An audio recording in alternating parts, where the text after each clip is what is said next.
You guys hear me out. I have this really good idea for a movie. Okay, yeah, let's do it. All right, guys, here it is. Check it out. They're eating her. And then they're going to eat me. Oh my God!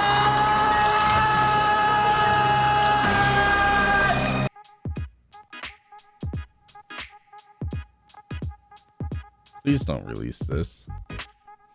Good call. Oh my God. Are you guys ready?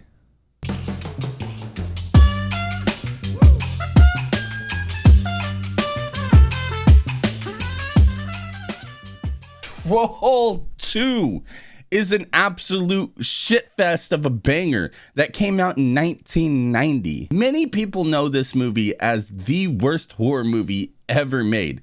It's so bad, it's good. To be completely fair, I can think of a ton of other movies that are way worse.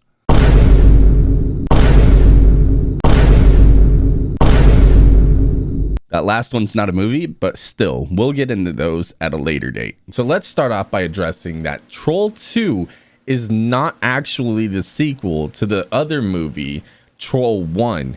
Troll 2 has nothing to do with that movie. The original title for Troll 2 was Goblins. There is not a single troll in the entire fucking movie. So the movie starts off with some dude telling his grandson a bedtime story about a pack of bloodthirsty goblins chasing a man through the forest. Apparently running is hard, so the man decides to Dark Souls it up and goes in for the dodge roll, knocking himself unconscious. Great job, Peter. You totally stuck that fucking landing. When he opened his eyes, he saw her in front of him, just a few inches away from him. A goblin? No, kid, don't be silly. A woman. So the grandpa continues on his mission to traumatize his grandson and give him the worst nightmares he's ever had in his entire life. While the lady from the story makes her boy Peter here drink this disgusting green shit. Surprise! You fucked up! Peter starts sweating green while Mystery Lady stands off to the side smiling like a creep and decides to show her true colors finally. The grandpa, now satisfied with the trauma he's inflicted, leans back in his rocking chair and decides to drop some serious knowledge on us. Changed into what? Half man, half plant, the goblin's favorite food. You mean to tell me these little bastards, the monsters in the movie, are fucking vegans? That's just not scary anymore. What are you doing still up, Josh? Grandpa Seth was telling me to stop. Poof. Honey, it was all a dream. Now come and take your medication. We learn that the grandpa's been dead for quite some time now, and Josh has just been seeing him in hallucinations, telling the same story over and over. One thing I do have to say, though, is I absolutely despise the way they introduce the characters in this movie. Goblins still exist. Your Grandpa Seth is telling you. It was also very difficult for your father, and for Holly, and for me, his daughter. I, too, am a character in this movie. I am your father's brother. Mom, Yes. do goblins exist? No, dear. They don't exist. So we're introduced to the rest of the family as mom and dad talk about their vacation plans to the nice town of Newblog. Really? Newblog? Goblin? We're then introduced to the sister's insufferable acting skills, along with her boyfriend and 3 best friends who apparently like to watch. Hey, are you ready for us yet? I brought the condom, but I think it's Billy's turn to use it now. Holly invites her boyfriend to come stay with them in Newblog for vacation on the grounds that he ditches the boys. But we all know it ain't no fun unless the homies get some. Ain't that right, Snoop Dogg? For shizzle. Row, row, row your boat gently down a stream. Merrily, merrily, merrily. How much longer till we're there? 10 hours? Life is but a dream. Row, row, row your boat gently.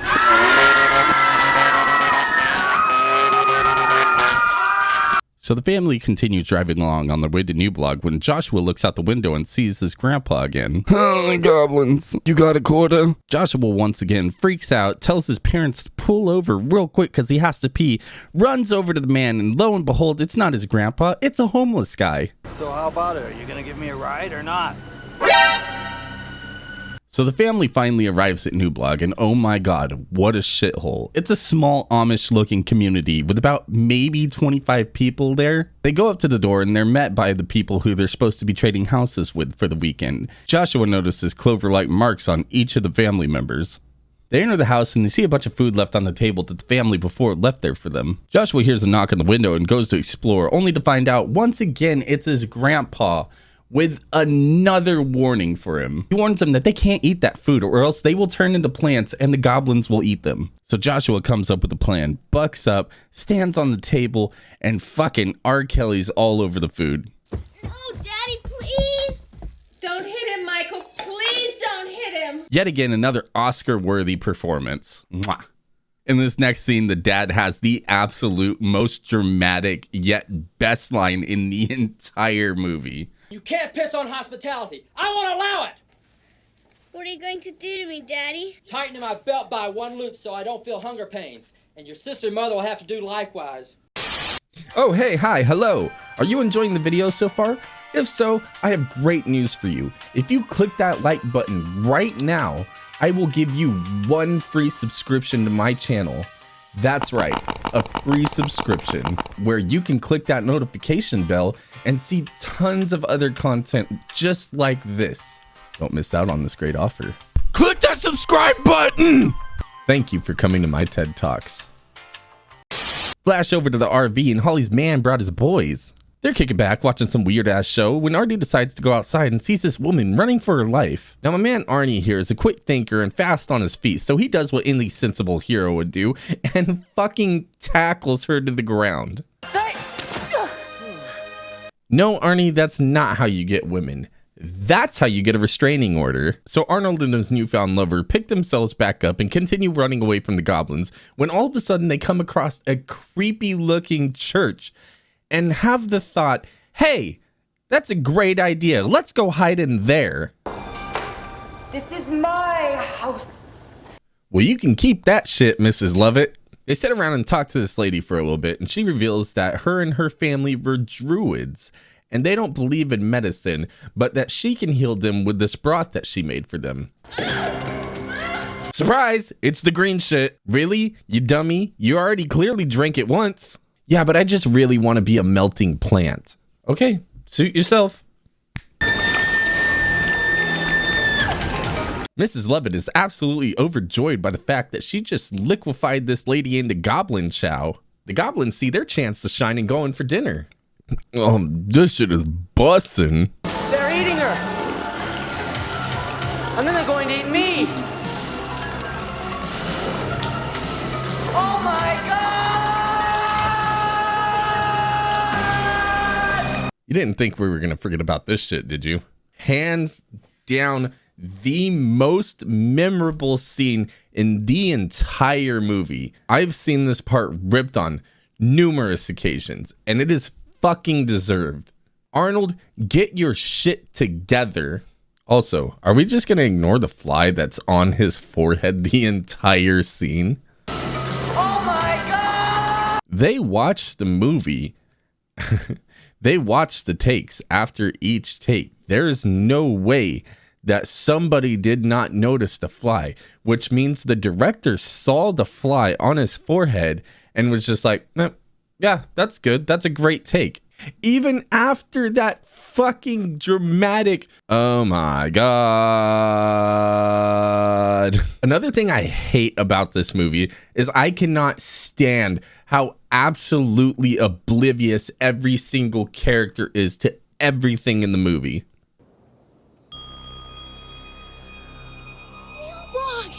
It's goblin spelled backwards! Really? It took you that long to figure that out? Of course it's goblin spelled backwards. Oh my God, this movie gives me a headache. So Joshua goes running around town where he finds himself in an abandoned building where the entire town seems to be having the club meeting. Joshua ends up getting careless and makes way too much noise. The town people find him out and try to make him eat goblin pudding. Dad bursts in and says, "Nuh-uh, my son hasn't even had dinner yet. Thanks, Dad, you're the best." They go back home to find the entire town there throwing them a party, and guess what? They brought snacks. Joshua goes to the bathroom to try to summon his grandpa in the mirror when all of a sudden Mrs. Lovett pops out and causes a goblin to pop out of the fucking mirror. The goblin attacks Joshua, but grandpa's not having it and cuts its fucking arm completely off.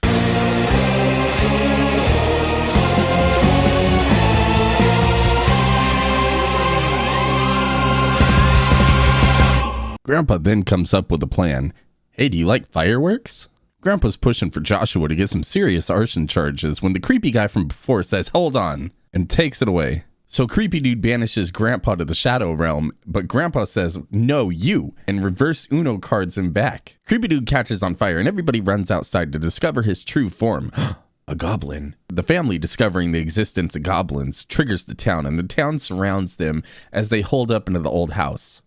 Goblins raid the house and end up kidnapping Joshua. Joshua, being the main character in the story, clearly defeats them. Do you want to know how he does this? He eats a fucking bologna sandwich. I'm not even kidding. A double-decker bologna sandwich!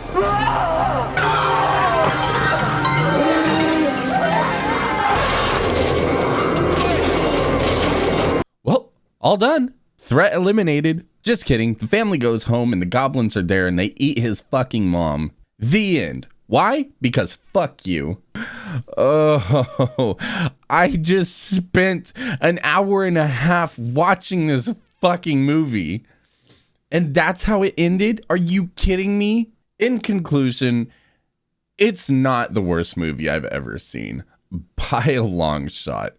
It's not the best, but it's not the worst. The movie does have its share of cheap laughs. The terrible acting can be hilarious at times. So I would recommend this movie. If you're bored as hell and you want something to watch, check it out. It's a fucking experience for sure. All right, everyone. Thank you so much for bearing with me through this. I had a ton of fun doing this, and if you made it this far in the video, I appreciate the hell out of you. Just one more reminder to subscribe, like, and hit that notification bell, comment, and let me know what you think about this. I definitely want to do more of these. Oh, shit.